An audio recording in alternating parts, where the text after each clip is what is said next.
This is the first time, although I've preached a great number of lessons from different sections of the book of Joshua, this is the first time I've had opportunity to preach through every verse of the book. However, it has presented some homiletical challenges in that the whole book is narrative. It's telling stories of historical events that took place.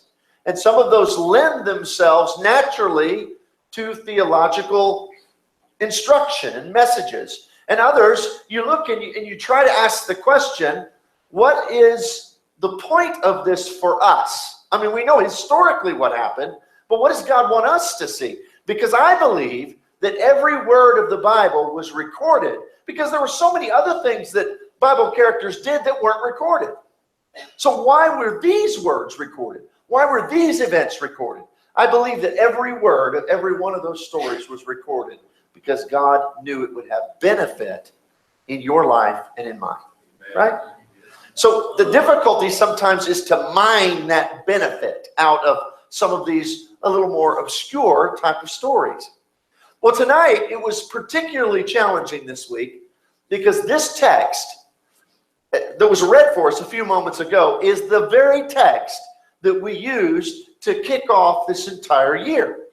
You might remember the first lesson of 2017 on Sunday morning when we talked about being bold and courageous. I preached about Joshua and the angel, the commander of the armies of God. And you remember we talked about the fact that most biblical characters, when they're in the presence of an angel, what do? They cower on the ground in fear. And Joshua will end up there. But that's not where he starts. Joshua walks up to this angel bearing a sword with, I think, his hand on his own sword. And he goes up to him and he says, "Are you for us or are you against us?" And you see a commander, a leader of incredible courage and faith. And so we started off the year talking about that man who God, it's strange, but he's the bravest Bible character we have, especially in regard to angelic beings. But he's the one that has to be encouraged over and over and over to be strong and courageous. Not only the weak need to be encouraged to be strong, but the strong need to be encouraged to be strong. So I couldn't really focus on that passage because we already talked about that passage. That's what we kicked off the entire theme with. So here's what we're left with tonight. The verses immediately preceding and following. Right before that, we read that the Passover is celebrated and it goes from manna to corn for the people of God. So the manna that God has given them to sustain them for the 40-year wandering in the wilderness is going to come to an end.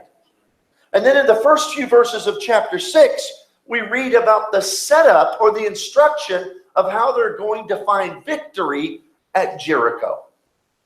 So the question that I had to wrestle with this week is pulling out that theologically rich section in the middle about Joshua and his courage and standing there encouraged before the angel of God, but then submitting to God's will. Pulling that out, since we've already addressed it, what message can be communicated to us through this instruction about the manna and the specific details of how to conquer Jericho? And I want to tell you that I think that the most pertinent message from these two sections put together as two separate points has to do with the principle of taking responsibility. Taking responsibility. Now, I'm going to tell you honestly, this is a tough one for Christians because there are two extremes. And we tend to do this. We become extremists. We're good at that. The pendulum typically doesn't stop in the middle. It swings from opposite to opposite, right? Have you ever known somebody who used to be very, very conservative, politically, theologically, and they started to swing? They didn't just become a moderate, did they? Where do they typically swing to? The extreme opposite direction. It's strange, but it seems to be more comfortable for us to be an extremist on one end or the other. Now, when it comes to this idea, you have everything from the social gospel mindset to the everybody's got to pull themselves up by their own bootstraps mindset.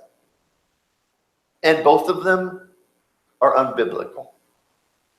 You see, the social gospel says that everything is just about helping people and never asking any questions.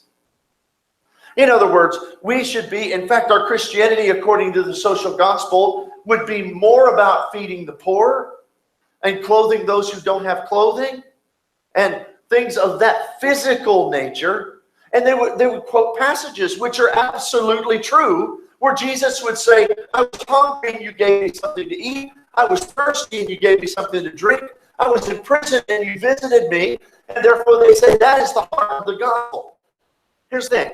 Jesus absolutely addressed those things.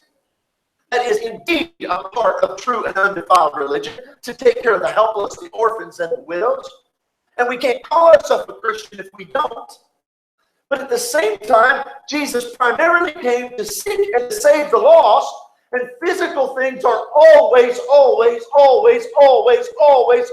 what do you think the next word's going to be? Always secondary to the spiritual. Always. Because that perspective that makes it all about that forgets that Jesus is the Jesus who fed the 5,000, but refused to feed them the next day because he judged their motives. Remember that? Yeah. John chapter 6. Amen. They come, and the first day he feeds the 5,000, but the next day they come and they say, show us another sign. Give us another meal. And Jesus refuses to feed them that day. So the social gospel is certainly not a biblical extreme. But neither is the opposite. Everybody ought to pull themselves up by their own bootstraps. It's got one of those colloquialisms associated with it. You know, some of these things like cleanliness is next to godliness. You know, some of those statements we make that really aren't in Scripture. You know, here's one. God helps those who help themselves, right? Well, that's sort of true. I mean, this text tonight's going to address that somewhat. But if you take it to its extreme, that can be an unbiblical pole, an unbiblical place to be as well. Because it presupposes a works religion. In other words, you do your part, God will do his part. No, here's the reality of grace. He's done it all. Amen. He's done it all. For we are saved by grace through faith. It is not of yourselves. A gift of God, not by works, lest anyone should boast. Thank goodness that it's not a two-way street between us and God. Because here's the thing. If it were 50-50, all of us would fail. Thank goodness it's not even 199 compared to what he's done. You know what I mean? I always say, people say, well, look, it's just not fair. Life's not fair. Thank goodness life's not fair. Because life's not fair, some of us have wives that we don't deserve, you know, and families we don't deserve, and jobs we don't deserve, and salvation we don't deserve. Because thank God life's not fair. And so you look at that and you realize that this idea of, you know, God helps those who help themselves. And you got to put in your equal part to God's equal part. That's equally unbiblical. And so we look at people and under that mindset, we only assist and help people who we deem to be worthy of it. Well, Jesus also said in that same passage we looked at a moment ago, or thought about, we didn't look at it, where he said, I was hungry and yet I was in prison and you visited me. In prison. So there's perhaps he was wrongfully in prison, but that's not a qualification in the text. You see, God helped us when we didn't deserve it. So part of being a Christian is we help people who don't deserve it. You see, somewhere in the middle, somewhere in between those two poles is a balance to be found about God helping people who indeed strive to take personal responsibility. And that's what we're going to try to find in this text tonight. First of all, we look and we read together chapter 5, verses 11 through 12.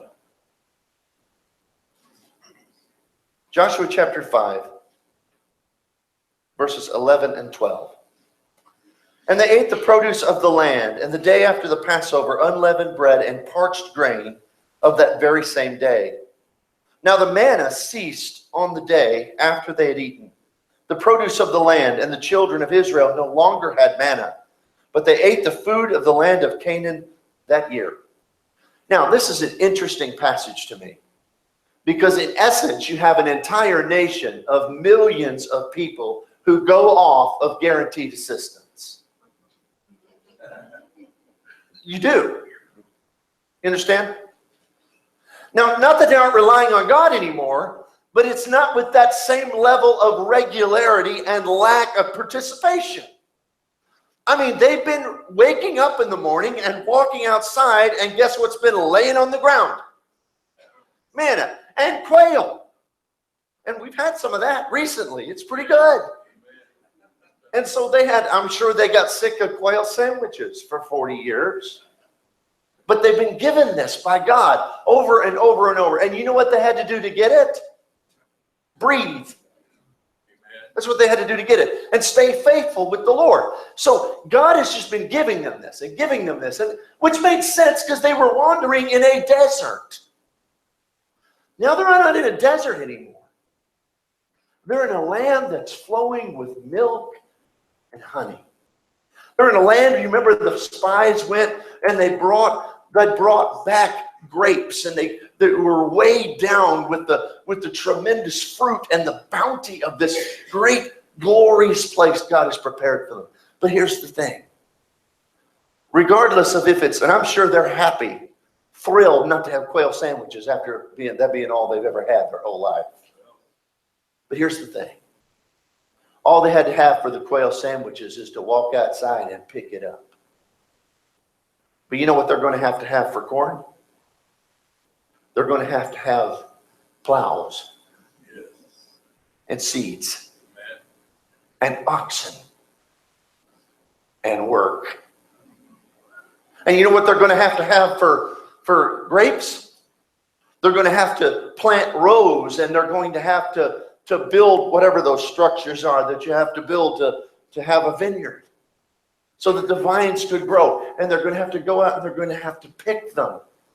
And they're going to have to tend them. And they're going to have to prune them. And they're going to have to work for it. And so here God is in essence saying to them, it's time for you to transition. And he's changing not only their lifestyle, he's changing their appetites. He wants them to want more, doesn't he? He wants them to want more. And so we need to be careful that we don't ever take, an extreme position on something like ambition. Because there's two unbiblical extremes on that as well. There's the extreme that says, well, a person shouldn't strive for things because they should be totally content and satisfied. Contentment's a biblical principle, yes. But then there's this text that shows us that God wanted them to yearn to accomplish for themselves and to produce for themselves and not have to rely on his generosity in its completeness in the way that they had before. Now, it's still going to be his generosity. But they'll have more skin in the game. They'll have more part of this than ever before. So the message, the principle we see here is plain, and that is God blesses so that they can grow into greater and more full appetites and greater responsibilities. In Matthew chapter 25, 20 through 30, you know that text, where it talks about the talents, and Jesus tells the story of the man who's traveling far away. And he says that he brings to himself 3 of his servants, and he gives to each of them talents according to their ability. The first he gives 5, the second he gives, 3, and the third he gives 1. And when he comes back, the first one has taken the 5 and he's produced 5 more. And his master is thrilled, he's pleased. And he says, I will give you 5 times more so that you can go and have even more responsibility than ever before. The one who had been given 3, he comes and he's produced more as well. He is given greater responsibility and is greatly pleasing to his master. But then there comes the man who was given 1. And out of fear and lack of self-confidence and effort, he just buried it.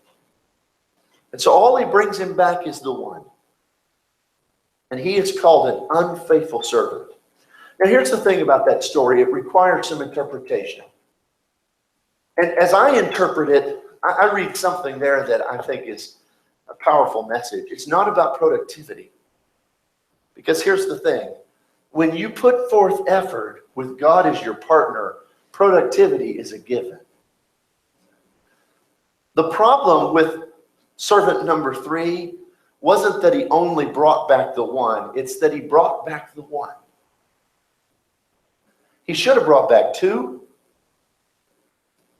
or none. Because at least if he brought back none, it would have shown what? Effort.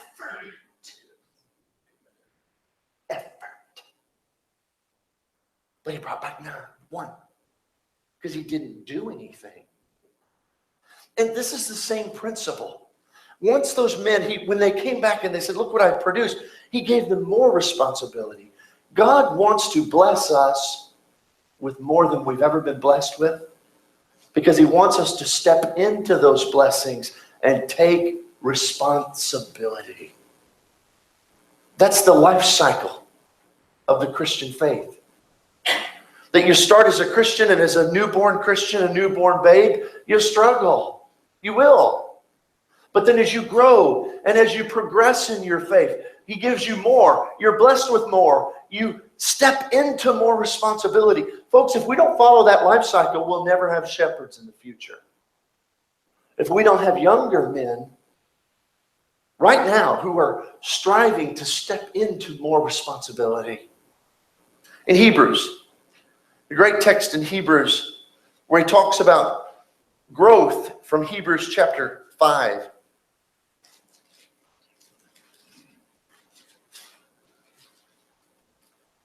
Hebrews chapter 5, I had it marked, but my marker just came out. It starts off in verse 12. For though by this time you ought to have been teachers, some of you, and need someone to teach again the first principles of the oracles of God, and you have come to need milk, not solid food. For everyone who partakes only of milk is unskilled in the word of righteousness, for he is a babe. But solid food belongs to those who are of full age, that is, those who by reason of use have their senses exercised to discern both good and evil. If you have a child who's 1, and then 2, and then 3, and then 4, there are markers you look for in regard to their progress. You know, when they're real young, you look for them to start to crawl. And moms, dads, what do you do if your kid still doesn't crawl and they're 2 or 3? You're concerned. And then when after that, you want them to see them, do the zombie walk that every little toddler does, right? Yeah. And if you don't see that, then you want them to start formulating words and start talking. And if they don't after a while, you're concerned and you're on. Maybe the church should be looking for markers of growth and maturity in God's people. Because it is a process throughout our Christian lives of growing in our faith, stepping into more responsibility.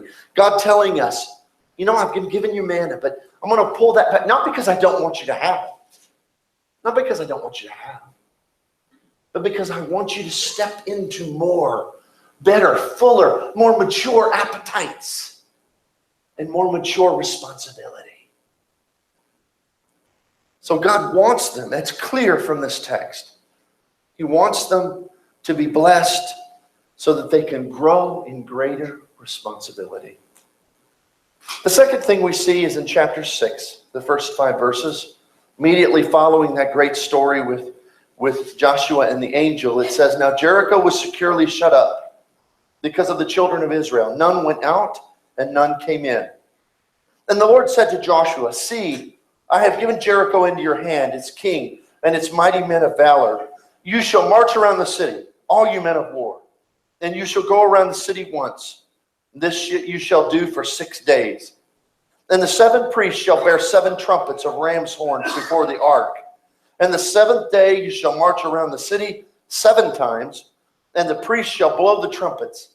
Then it shall come to pass, when they make a long blast with the ram's horn, and when you hear the sound of the trumpet, that all the people shall shout with a great shout, and the wall of the city will fall down flat, and the people shall go up every man straight before him.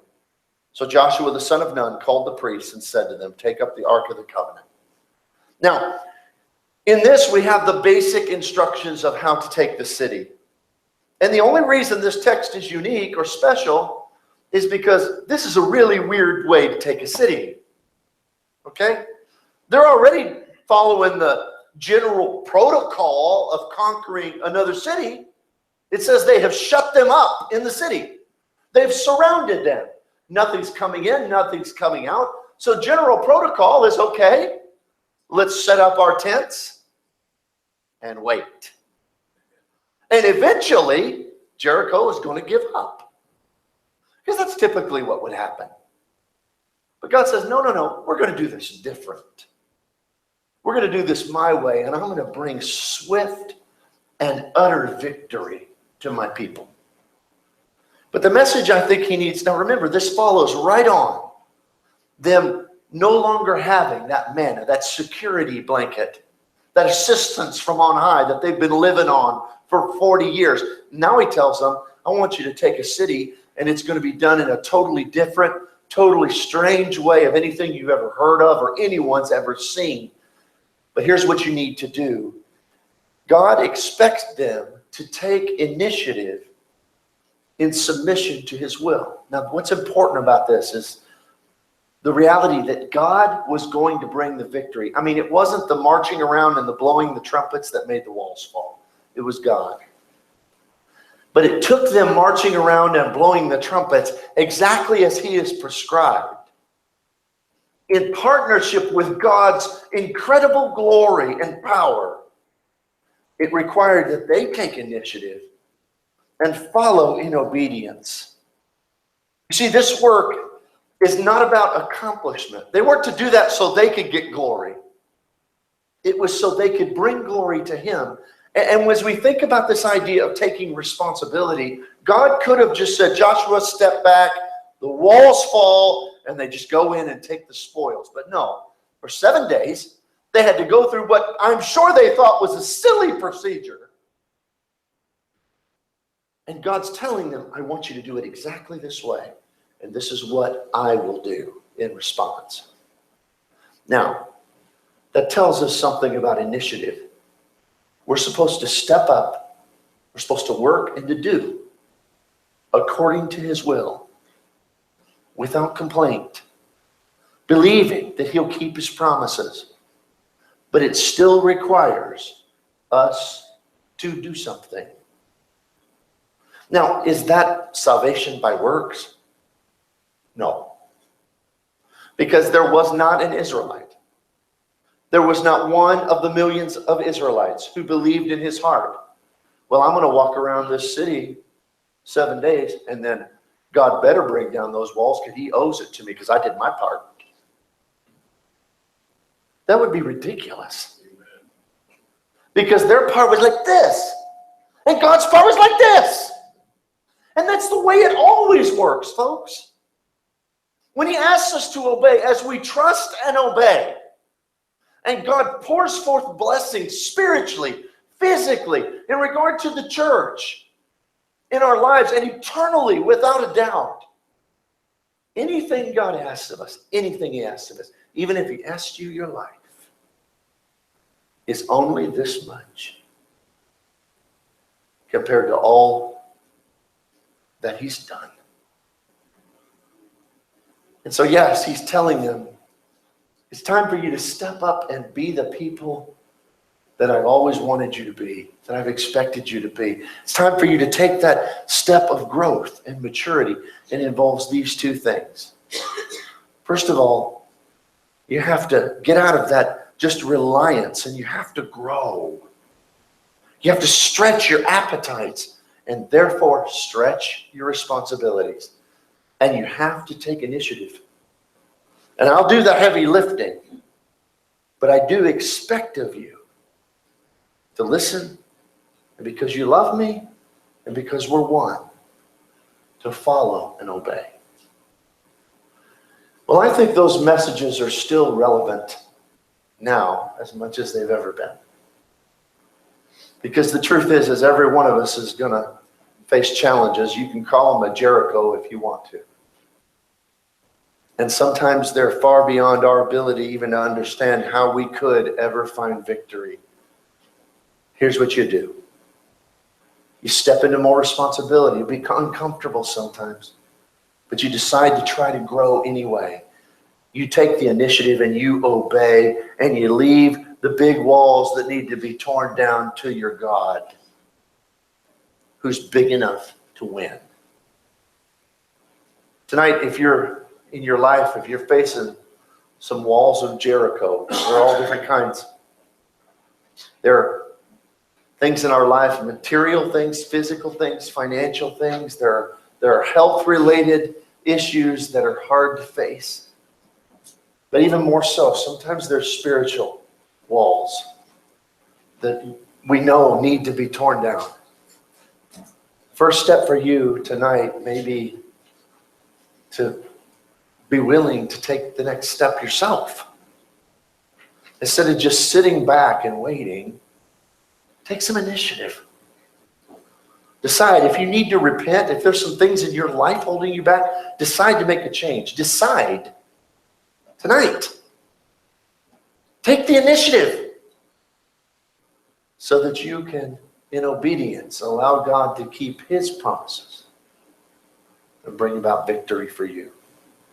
If you need to come, don't delay. Come right now as we stand and as we sing.